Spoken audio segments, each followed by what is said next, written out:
Hello po sa mga nakapanood na I'm pretty sure kung pinapanood mo 'to ngayon, dinala kita dun sa nag-message ako sa'yo kasi gusto ko ipaliwanag yung sarili ko. Um, yung una ko pong ginawang apology video, medyo bago pa yun eh. Bago pa po yung nangyari nun.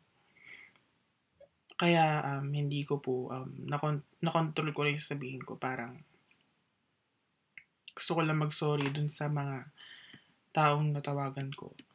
Pero, ano ba to? Um, yung totoo, parang, teka lang naman, parang, nakapatay ba ako ng tao? Gusto ko lang po ulit mag-sorry, ayan. Kung hindi po enough yung sorry ko sa inyo, sorry po talaga. Haharapin ko po to kasi, tinuruan naman po ako ng, ano ba yan? Yan, ay, teka. Tinuruan naman po ako ng magulang ko, ng buong pamilya ko na, maging responsable sa mga ginagawa. Yun nga lang, hindi ko po naisip na nung ginagawa ko po yung video, hindi ko naman po naisip na ganito yung magiging kalabasan. And I'm really sorry dahil ginawa ko. Hindi po ko nangihingi ng sorry kasi dahil nangyari to.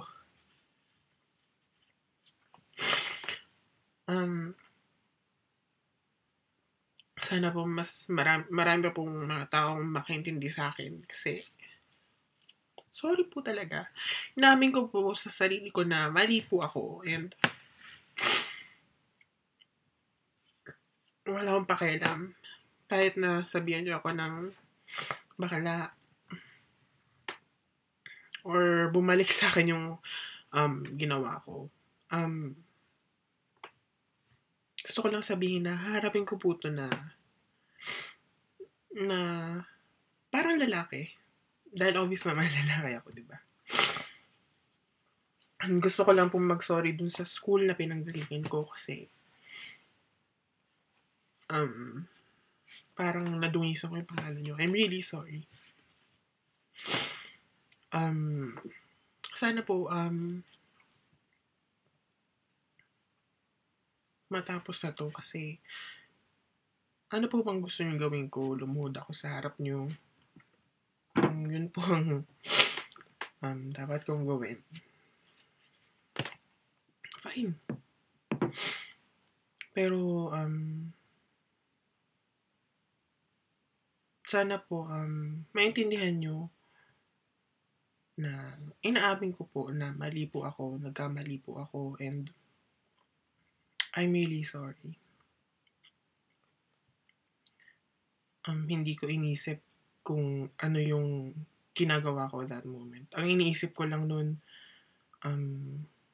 magpatawa. Basta nakakatawa ko. Sana po, matigil na to. And sana po, wala na pong ibang madami na tao.